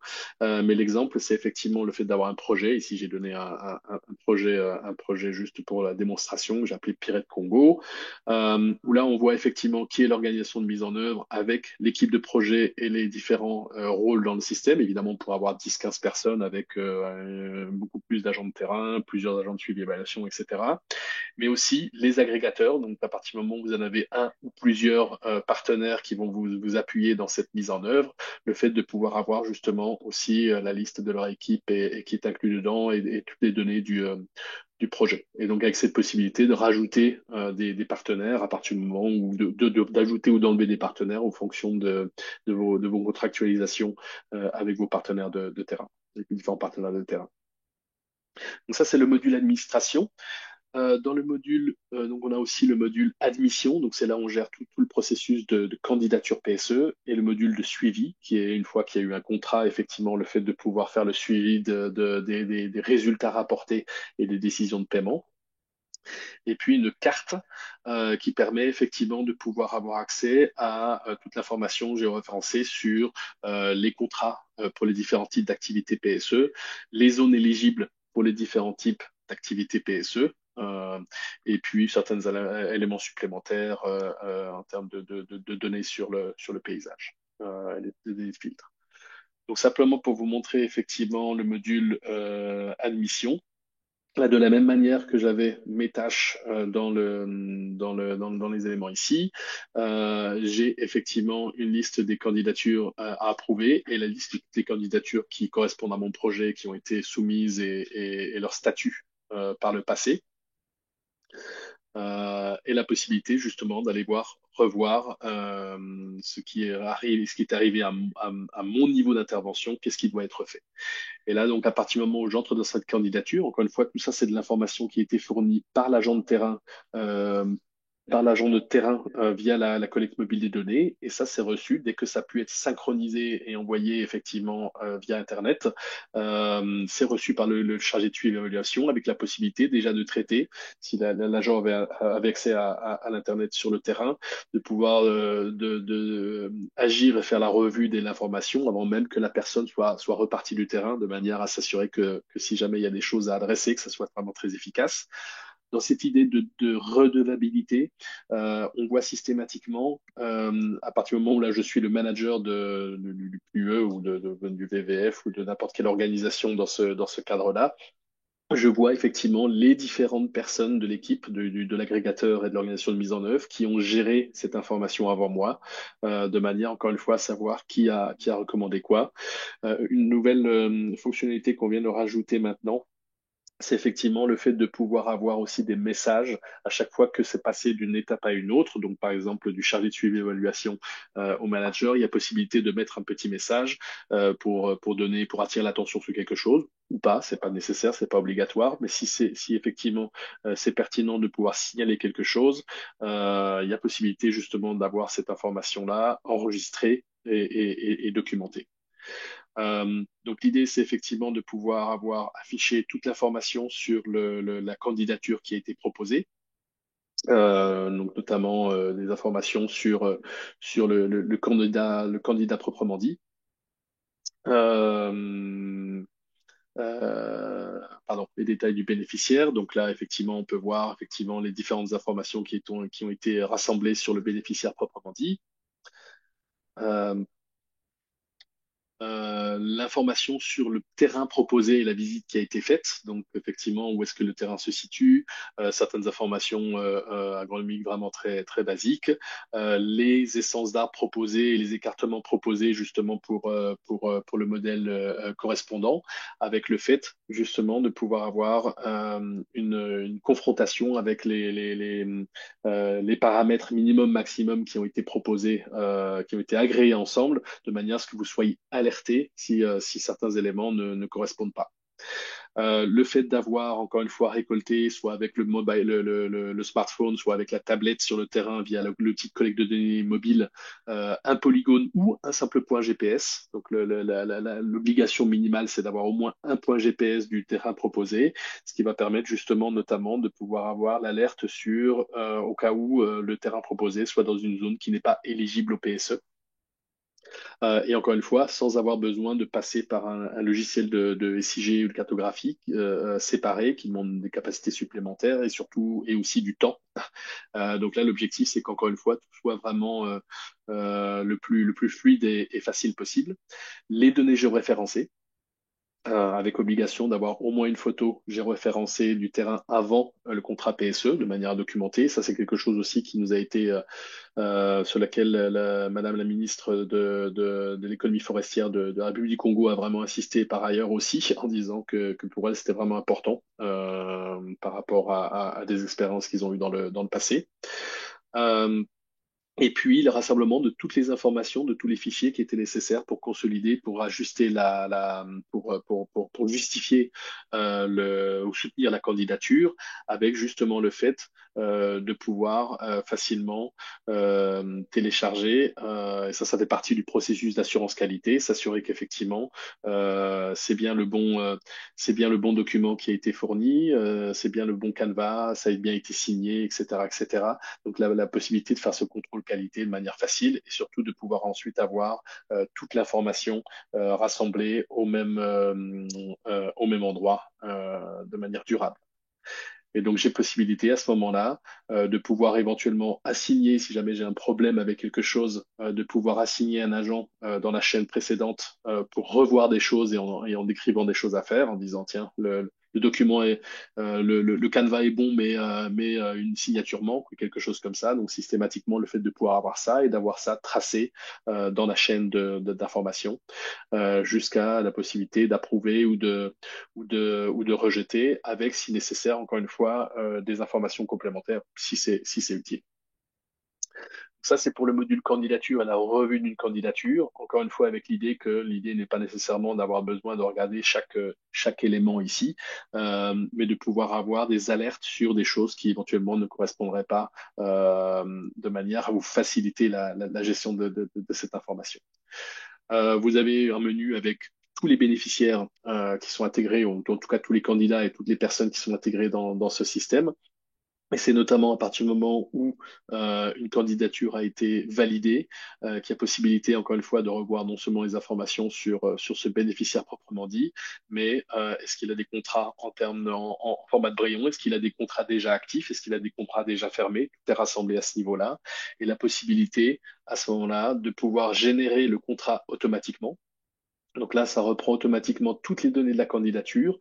Mais par exemple, si la candidature intégrait, je sais pas moi, une proposition d'un contrat PSE pour 10 hectares pour une personne qui n'a jamais fait du reboisement ou des choses comme ça, la nécessité justement de pouvoir redéfinir certains éléments en disant on est d'accord pour un contrat PSE, mais uniquement à ces conditions-là. On va commencer par 1 hectare. Ça n'empêchera pas de refaire un autre contrat, une autre saison à partir du moment où la personne aura prouvé ses capacités.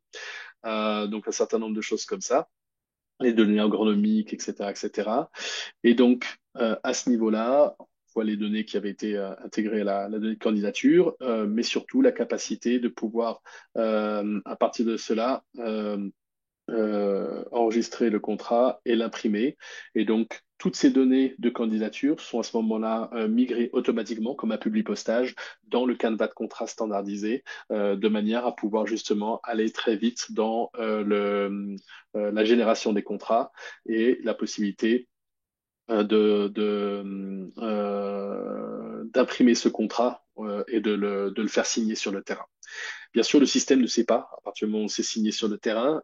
Donc l'idée, c'est de pouvoir ensuite uploader, télécharger le contrat signé, ou en tout cas la zone de signature, etc., pour que le système soit informé qu'effectivement, cette fois-ci, c'est pas simplement un contrat qui a été généré, c'est un contrat maintenant qui engage les deux parties. Et donc, c'est parti dans le système et la suite du processus. Voilà donc pour le module de candidature, donc tout le module d'admission, depuis la candidature, son traitement et la décision de contractualisation. Dans le module de suivi, même logique, encore une fois, on a accès à toute la liste des données de monitoring qui ont été faites pour mon projet. Euh, le statut systématique des différents éléments, éventuellement s'il y a des alertes qui sont faites par rapport à certains problèmes donnés, et donc cette capacité à décider et d'être informé sur le résultat et le statut de cette demande de financement, ou en tout cas de cette demande de paiement. Pardon. Euh, donc là, quand on rentre dedans, on voit effectivement cette donnée de monitoring, dans quel contrat elle s'inscrit, et notamment quelle tranche de paiement elle correspond. On a toujours possibilité d'aller accéder aux détails du contrat, de la zone, etc., du bénéficiaire. Euh, Encore une fois, on voit toute la chaîne de traçabilité, qui a fait quoi avant. La possibilité d'aller voir, le cas échéant, justement pourquoi, et donc les justifications d'une décision ou d'une autre. Euh, des données agronomiques, encore une fois, les données géographiques. Donc là, on avait effectivement un polygone ou un point GPS pour préciser où le contrat PSE est proposé. Il y a systématiquement aussi le fait d'avoir la cartographie, et là, un polygone est obligatoire, de la zone qui est effectivement réalisée. Donc peut-être que j'avais un contrat de 10 hectares, mais que seulement 2 hectares ont été réalisés. C'est là où notamment on peut le voir. Quelques données agronomiques et bien sûr obligatoire systématiquement et qui ne peut être pris que sur le terrain, des données, des photos géoréférencées qui permettent de démontrer d'illustrer et d'informer sur l'évolution des activités. Ce qui est important aussi en termes à la fois de garantir la réalité des données sur le terrain, des résultats rapportés, et c'est pas des données fantômes, comme ça arrive parfois. Mais aussi de documenter l'évolution et d'améliorer la communication. encore une fois, l'intégration de tous les éléments documentaires, de tous les documents complémentaires. Et puis, encore une fois, ici, l'idée de pouvoir vous alerter à partir du moment où on a nos deux, trois ou quatre critères clés qui permettent de définir si un résultat est acceptable ou non. Le fait de pouvoir avoir ça alerté automatiquement. Il y a beaucoup d'informations qui sont utiles pour des raisons agronomiques, suivi, etc., etc. Mais ce qu'on veut, c'est pouvoir mettre en exergue vraiment l'information clé qui permet de définir si oui ou non un résultat est acceptable. Euh, et notamment ici, le fait d'avoir généré automatiquement une liste qui permet de définir tous les points clés dans ces critères clés d'acceptation ou non d'un résultat. Si jamais il y a des problèmes, systématiquement une table va définir justement quel est le problème qui a été constaté par rapport aux données de monitoring du formulaire de monitoring, avec la possibilité de décider si ce problème-là est toléré ou non. S'il n'est pas toléré, de toute façon, le projet ne peut pas avancer. Si c'est pas toléré, si c'est toléré, effectivement, la possibilité de considérer quand même un paiement, mais avec justement une justification de pourquoi, malgré tout, on fait. Et ça, évidemment, ce sera parmi les choses clés sur lesquelles les évaluateurs indépendants ou CAFI regardera. C'est à partir du moment où, effectivement, on s'écarte des normes agréées, est-ce qu'il y a une bonne justification de cette raison? Dans tous les cas, il y a un calcul automatique des paiements réalisables sur base des résultats démontrés. Et puis, bon, voilà, c'est un paiement qui a été rejeté, mais la possibilité effectivement d'intégrer les bonus s'il y en avait, s'ils sont pertinents dans le calcul du prix. Et encore une fois, toute l'information sur la traçabilité de l'information d'une chaîne à une autre et les messages qui peuvent être passés d'un acteur à un autre pour expliquer. Voilà, sur les alertes de déforestation et tout ce qui est suivi, télédétection, encore une fois, ça c'est quelque chose qui est encore en construction. Donc on aura une version d'ici avant la fin de l'année, une première version. Et donc j'avais dit la carte PSE avec les différents résultats de manière à pouvoir voir sur votre projet qu'est-ce qui est fait où avec quel statut. Donc encore une fois, dans l'idée de pouvoir facilement mettre à disposition l'information sans avoir besoin de passer sur un logiciel, d'extraire de l'information, de passer sur un logiciel différent ou une plateforme différente et d'avoir tout intégré ensemble. Donc voilà où on en est pour l'instant sur cet outil de gestion qui vous sera bien sûr fourni avec le fait d'avoir des formations spécifiques pour vous et vos partenaires de manière à avoir sa prise en main. Merci à tous et je repasse la parole à Quentin.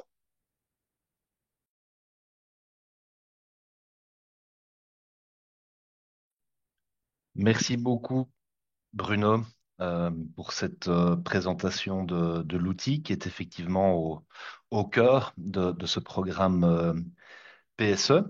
Euh, mais voilà, nous sommes maintenant arrivés à la fin de cette série de présentations. On va pouvoir ouvrir la séance de questions-réponses. Mais avant ça, juste voilà, pour synthétiser, hein, CAFI va bientôt fêter ses 10 ans et c'est vrai que ce programme PSE est construit sur toutes les leçons apprises des nombreux projets mis en œuvre avec les fonds CAFI. Je pense que vous l'avez compris, mais l'idée, c'est vraiment de standardiser les approches afin de faciliter finalement le suivi et l'efficacité pour atteindre des résultats vérifiés. Donc, il y a cette volonté des bailleurs de transitionner vers une programmation basée sur la performance pour pouvoir finalement assurer des résultats. Euh, donc, encore une fois, hein, c'est pour en revenir au Probac, il y a un nouveau canevas de product qui va être disponibilisé, qui est assez simplifié, assez standardisé, déjà bien pré-rempli. Dont ce qu'on cherche finalement avec cet AMI, ben, c'est des agences qui sont capables et puis qui ont envie de travailler avec cette nouvelle manière de procéder. Donc c'est là-dessus que je voulais insister. Vouloir s'engager dans cette programmation basée sur la performance, voilà, avec des agences qui, dans un premier temps, ben, connaissent le terrain et qui sont capables de mettre en œuvre ces projets assez rapidement. Voilà, donc ben, merci beaucoup pour votre attention. Si vous avez des questions, c'est le moment. Je pense qu'on est capable de vous donner la parole ou alors vous pouvez aussi poser des questions dans le chat. Voilà, je vois déjà une main levée. Permettre la parole. Oui, monsieur Raymond? Oui, bonjour. Merci beaucoup pour toutes ces présentations. C'est très, très, très, très intéressant avec ce programme de peste. Je voulais savoir, dans la présentation, tu as mis beaucoup d'accent sur l'activité agroforestière. Mais si on pense aussi à une activité comme le reboisement, la restauration de forêts, parce que les deux provinces que tu as montré, ça c'est le province qui a de grande déforestation à RDC, le Congo central et le Grand Bandundu. Mais il y a aussi beaucoup de programmes qui sont en train de faire les restaurations des savanes, surtout au Maïndombe. Est-ce que cette activité ne peut pas entrer dans ce programme? Deuxième, aussi une activité communautaire pour arrêter le fer de brousse, surtout Congo, à Kenge, le Grand Bandundu, à Kwilo et Kenge, il y a beaucoup des activités pour arrêter le fer de brousse qui viennent, qui détruit les forêts, qui est en train de grandir. Est-ce que cette activité ne peut pas aussi entrer dans ce programme de peste? Merci.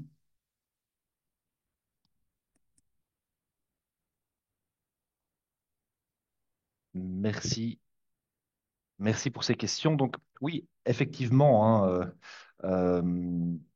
je pense que si vous voyez mon écran, non pas encore. Voilà, donc effectivement, dans ce programme PSE, il y a 6 activités qui ont été définies. Elles sont à l'écran. Donc, il s'agit de l'agroforesterie, du boisement-reboisement, des cultures pérennes libres de déforestation, de la régénération forestière, et puis dans un deuxième temps, de la conservation des forêts et de la gestion durable des forêts. Donc oui, a priori, toutes ces 6 activités sont éligibles au programme PSE. Ce sont des activités qui sont tout à fait éligibles.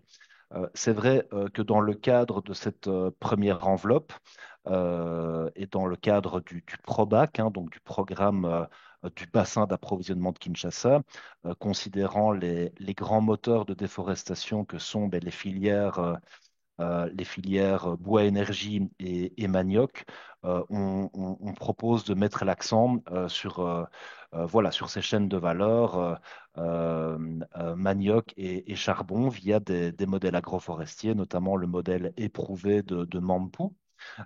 Mais ça n'empêche pas de proposer d'autres modèles agroforestiers ou d'autres activités, boisement, reboisement, régénération forestière, etc. Donc ça, je pense que ça répond à votre première question. Et la deuxième question sur la gestion des feux de brousse, ben, ce sont évidemment des critères de qualité qui ont été présentés aussi. C'est évidemment indispensable de pouvoir travailler sur ces feux de brousse ben, pour sécuriser les investissements. Donc ce sont des exigences clés de qualité qui interviennent dans toutes ces activités, notamment ben, les activités de production. Merci.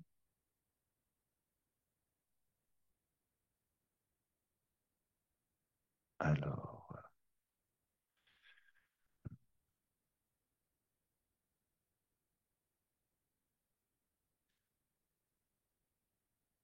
voilà, on peut prendre une autre question s'il y en a.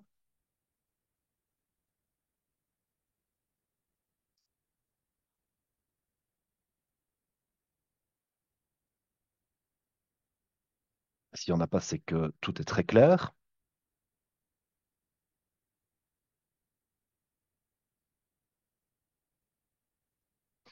Oui, je vois Madame Cynthia, vous avez la parole.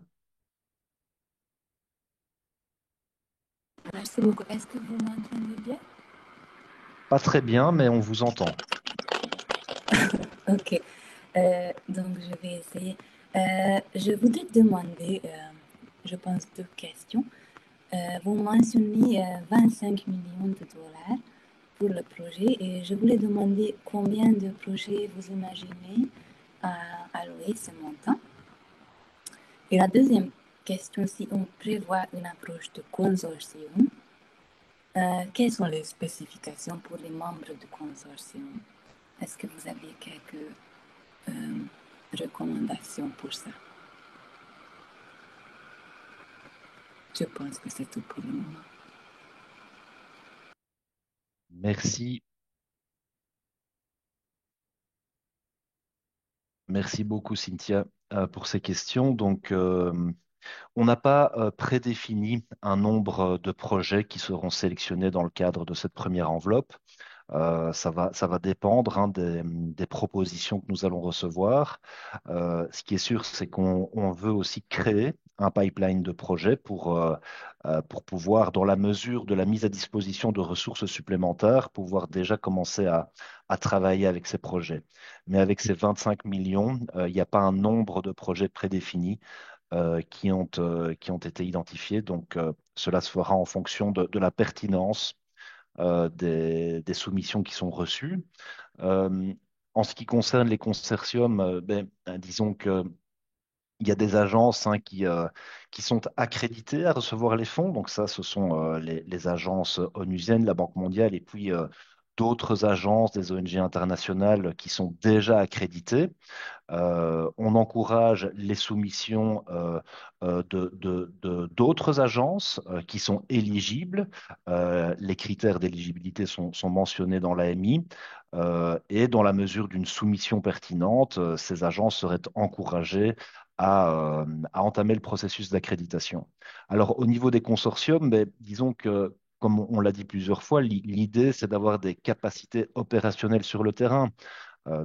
Certaines agences accréditées peuvent recevoir les fonds et travailler avec d'autres organisations, d'autres entités qui sont plus opérationnelles sur le terrain, qui connaissent le terrain, qui travaillent avec les communautés. Notons aussi que dans le modèle qu'on propose, hein, les agences qui reçoivent les fonds peuvent, si elles veulent, travailler avec des agrégateurs. Donc ça, ce sont vraiment des agences locales d'exécution, typiquement des ONG nationales, qui vont travailler avec les communautés sur le terrain, qui vont fournir une certaine assistance technique aux communautés et qui vont agréger l'information, donc qui vont vraiment faire ce travail de suivi sur le terrain. On peut imaginer un tel modèle où une agence accréditée serait en consortium avec des agences locales d'exécution pour mener à bien le travail de terrain.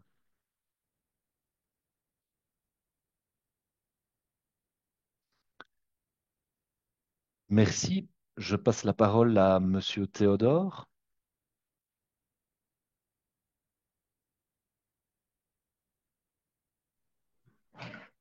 Bonjour,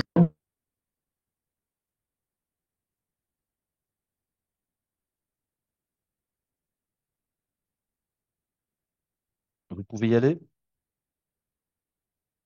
bonjour à tout le monde. Oui, bonjour. D'accord, merci beaucoup pour la parole.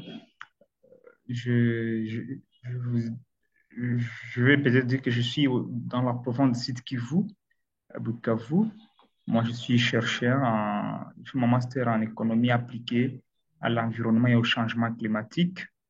Je travaille aussi dans le peace building et médias. Je suis beaucoup intéressé avec ce programme, mais il est loin de ma province de résidence, la province de Sud Kivu. C'était d'ailleurs ça la première question. Est-ce que n'avez-vous pas pensé à étendre ce programme dans d'autres provinces comme dans le Kivu?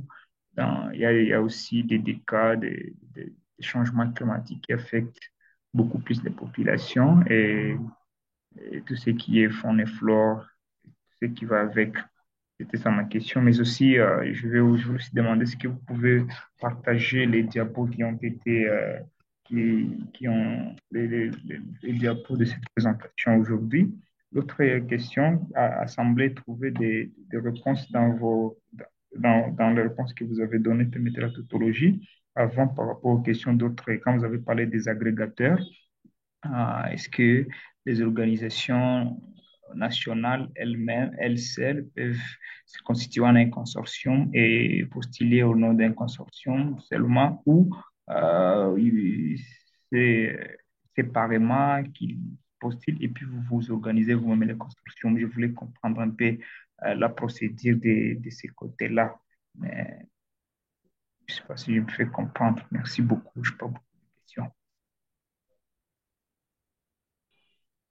Oui, merci beaucoup pour ces questions.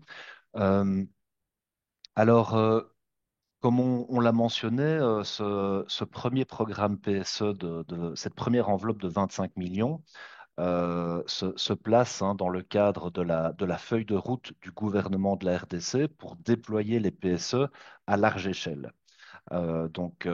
Cette feuille de route prévoit finalement trois étapes. La première, c'est les projets de démonstration qui sont en cours pour finalement tester tous les outils qu'on a présentés.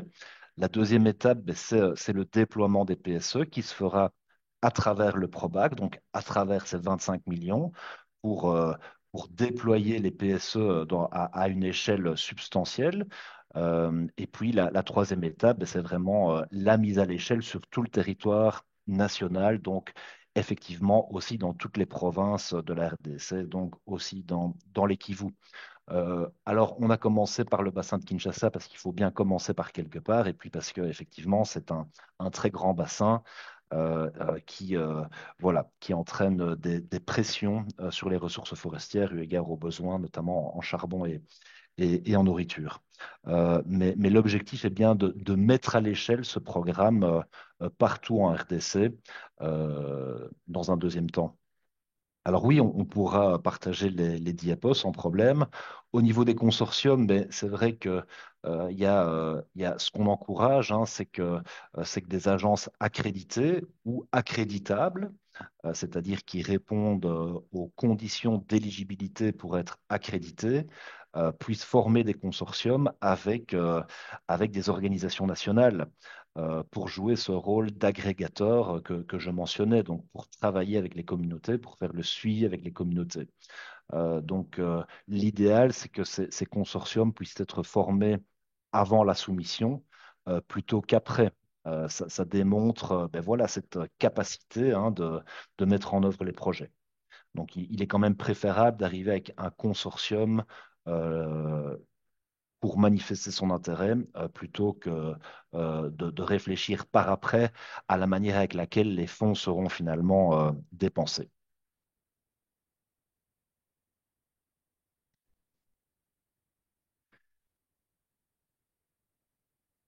Merci.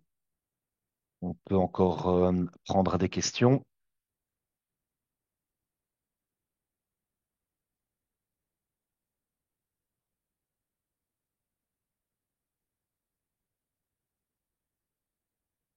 Oui, Mathilde, vous avez la parole. Oui, bonjour, merci pour la présentation. J'avais une question sur l'aspect recherche qui est mentionné dans l'AMI, voilà, et notamment le ratio budgétaire. Enfin, est-ce que là déjà vous avez des organismes de recherche avec lesquels CAFI développe des axes d'analyse sur les PSE? Est-ce que on peut faire d'autres propositions? Et aussi, voilà, est-ce que cet aspect, cet axe de recherche dans la réponse est inclus dans les investissements terrain et les activités habilitantes ou est qu'on... Voilà, c'était mes quelques questions sur l'aspect recherche. Merci. Merci beaucoup pour cette question. Alors, c'est vrai que c'est euh, un aspect important qu'on souhaite hein, déployer assez rapidement. A priori, cet aspect recherche n'est pas repris dans cette enveloppe, mais on pourrait débloquer un financement complémentaire pour le mettre en œuvre. On va recevoir avec beaucoup d'intérêt ces manifestations. qui pourrait effectivement tester différentes combinaisons de PSE et mesurer l'impact de ces PSE sur différents paramètres socio-économiques. Donc c'est un aspect qu'on souhaite déployer à moyen terme, probablement via un financement complémentaire, mais ce serait intéressant pour nous de déjà recevoir des manifestations d'intérêt pour pouvoir ben voilà, mobiliser les ressources nécessaires pour cet aspect de recherche.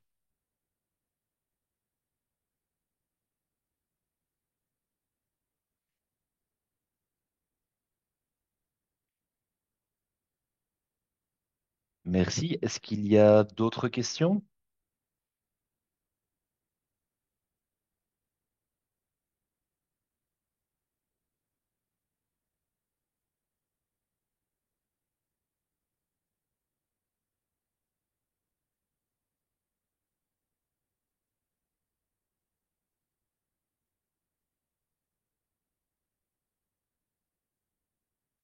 Je ne vois pas de questions dans le Q&A ni de main levée.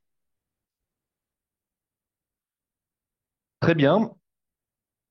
Mais écoutez, comme mentionné dans l'AMI, hein, donc tout le monde est le bienvenu pour soumettre des questions par écrit via l'adresse Gmail mentionnée dans l'AMI. Le délai pour poser les questions par écrit est fixé à demain soir. Et puis, naturellement, nous reprendrons les questions posées aujourd'hui et puis les questions posées par écrit dans une matrice de réponse aux questions que nous publierons sur la page web de l'AMI le mercredi 28 mai au plus tard, donc une semaine avant le délai pour la soumission de l'AMI. Donc voilà, vous avez encore la possibilité de poser des questions par écrit jusqu'à demain. Euh, S'il n'y a plus d'autres questions, je pense que nous n'avons plus qu'à vous remercier pour votre disponibilité et pour votre intérêt à participer à cette AMI pour la mise en œuvre de projets PSE. Merci beaucoup et bonne fin de journée. Merci à tous.